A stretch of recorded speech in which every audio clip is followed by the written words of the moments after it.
వచ్చిందా మీకు వచ్చిందా? అందరికీ నమస్కారం. ఈరోజు సిరిసిల్ల నియోజకవర్గంలో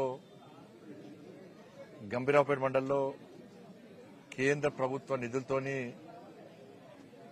చేపట్టినటువంటి అభివృద్ది పనులను ప్రారంభించడం జరిగింది. దానికోసం ఈరోజు గంభీరావుపేట రావడం జరిగింది.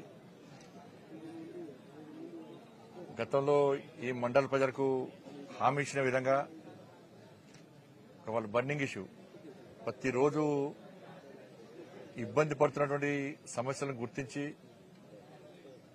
వాటిని కేంద్ర ప్రభుత్వం నరేంద్ర మోడీ గారి ప్రభుత్వం యొక్క నిధులతోని ఆ పనులను చేపట్టి ఈరోజు ప్రారంభించడం జరిగింది. ముఖ్యంగా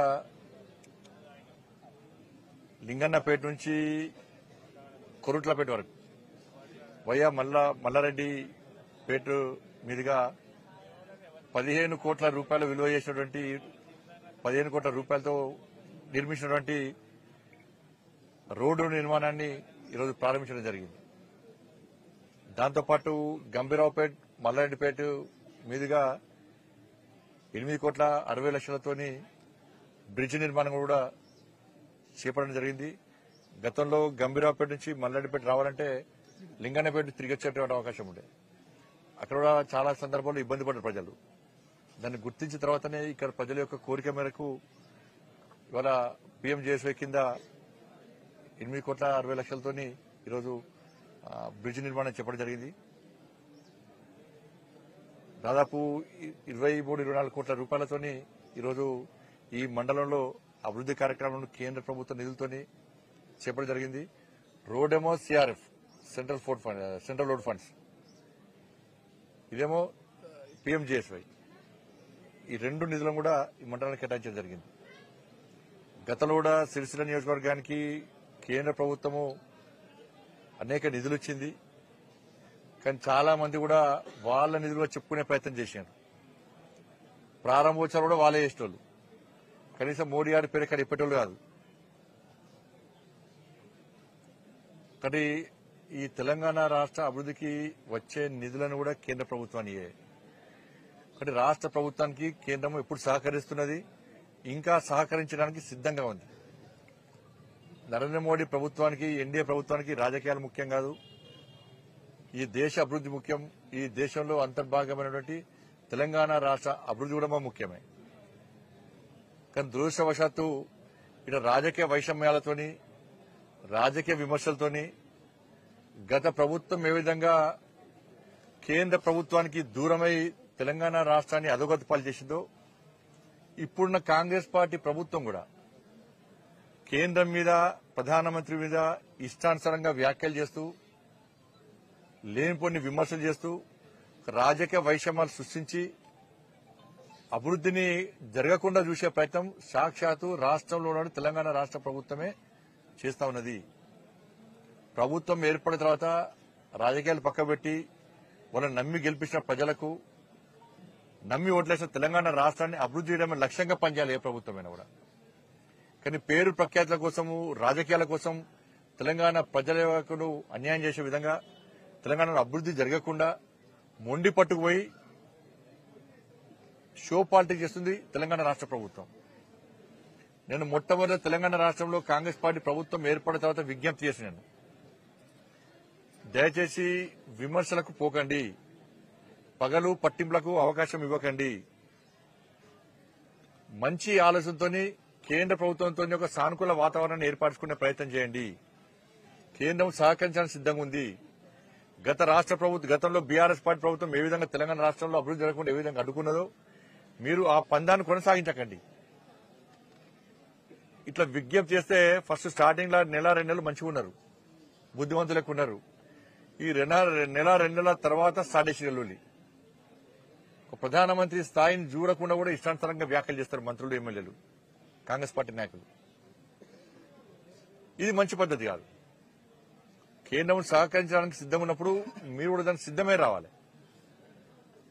గతంలో జరిగిన పొరపాట్లను, గతంలో జరిగిన ఇబ్బందులను ఒక్కసారి మీరు దాని మీద పరిశీలించుకొని ఒక సమీక్ష నిర్వహించుకొని కేంద్ర ప్రభుత్వంతో మొండి పట్టుకుపోయి గొడవలకు పోయేటువంటి విమర్శలకు అతి విమర్శలు చేసే ప్రయత్నం చేయకుండా విమర్శలు చేయాల్సిందే. రాజకీయ విమర్శలు ఏ పార్టీ అయినా ఏ ప్రభుత్వం అప్పుడు విమర్శలు చేయాల్సిందే.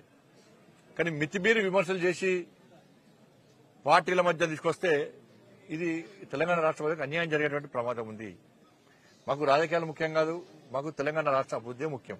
మళ్లీ చెప్తున్నాను. అందుకే నరేంద్ర మోడీ గారి మీద విశ్వాసంతో, నరేంద్ర మోడీ గారి నాయకత్వాన్ని నమ్మి, నరేంద్ర మోడీ గారు ఇచ్చినటువంటి అభివృద్ధి మంత్రాన్ని విశ్వసించి మహారాష్ట్ర ప్రజలు ఎన్డీఏ ప్రభుత్వానికి ఇలా పట్టం కట్టారు. కాంగ్రెస్ పార్టీకి ఎన్ని సీట్లు వస్తే ఇప్పటికీ గ్యారెంటీ లేని పరిస్థితి. 220 సీట్లకు పైగా ఇలా భారతీయ జనతా పార్టీ ఎన్డీఏ కూటమి గెలుచుకోబోతున్నది. ఇక్కడ తెలంగాణ రాష్ట్ర ముఖ్యమంత్రి మహారాష్ట్రపై చెప్పని అబద్దం లేదు. ఇక కర్ణాటక ముఖ్యమంత్రిపై చెప్పని అబద్దం లేదు. హిమాచల్ ముఖ్యమంత్రిపై చెప్పని అబద్దం లేదు. హిమాచల్లో 10 గ్యారెంటీలు, కర్ణాటకలో పాంచన్యాయం వేయరు, తెలంగాణలో 6 గ్యారెంటీలను వేరు. ఇక్కడ పైసలు తీసుకుపోయి అక్కడ యాడ్లు ఇచ్చారు. సిరిసిల్ల నియోజకవర్గానికి పైసలు ఇవ్వమంటే పైసలు లేవు,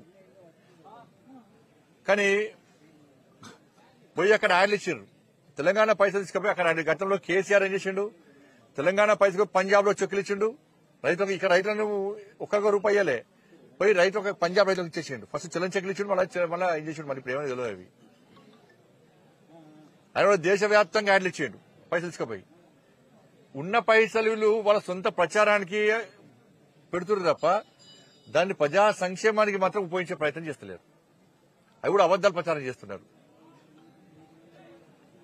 కాబట్టి మహారాష్ట్రలో కాంగ్రెస్ పార్టీ ఓటమికి ప్రధాన కారణం హిమాచల్, కర్ణాటక, తెలంగాణ రాష్ట్రాల్లో కాంగ్రెస్ పార్టీ ప్రభుత్వాలు వైఫల్యం చెందడమే, ఇచ్చిన హామీలు నెరవేర్చకపోవడమే మహారాష్ట్రలో ఐఎన్డీఏ కూటమి ఓటమికి ప్రధాన కారణము. వీళ్ళు 6 గ్యారెంటీలు అమలు చేస్తామని చెప్పన్నారు, కానీ ప్రజలు నమ్మలే. ప్రజలు వాస్తవాలు తెలుసుకున్నారు. నేను వేనా, కిషన్ రెడ్డి గారు వేరు, మాతో పాటు చాలా మంది నాయకులు వచ్చినట్టు ప్రచారం చేసినాం. ఆ రోజు చెప్పినా మేము ఎట్టి బస్తో ఇక్కడ ప్రజలు చాలా సీరియస్గా ఉన్నారు. నరేంద్ర మోడీ గారి మీద విశ్వాసంతో ఉన్నారు. కాంగ్రెస్ పార్టీ పేరు చెప్తూనే చేసుకునే ప్రయత్నం చేస్తున్నారు. కాబట్టి మహారాష్ట్ర ప్రజలకు కూడా తెలంగాణ రాష్ట్ర ప్రజల తరఫున, తెలంగాణ భారతీయ జనతా పార్టీ తరఫున ఓటర్ మహాశయులందరూ కూడా హృదయపూర్వక అభినందన తెలియజేస్తున్నాం. కష్టపడి పనిచేసిన ప్రతి కార్యకర్తకు, నాయకుడు కూడా హృదయపూర్వక అభినందన తెలియజేస్తున్నాం. జార్ఖండ్ లో పోటాపోటీ నడుస్తున్నది. మహారాష్ట్రలో మాత్రం వారు వన్ సైడ్ లెక్కనే ఇలా భారతీయ జనతా పార్టీ కూటమి, ఎన్డీఏ కూటమి మొత్తం దూసుకుపోతున్నది. ఉత్తరప్రదేశ్ లో కూడా ఇలా భారతీయ జనతా పార్టీ అధిక స్థానాలు పార్లమెంటు, అక్కడ కూడా ఇలా మేమే గెలుస్తున్నాం. ఆడ కూడా బై ఎలక్షన్స్ లో ఇది వాస్తవ పరిస్థితి.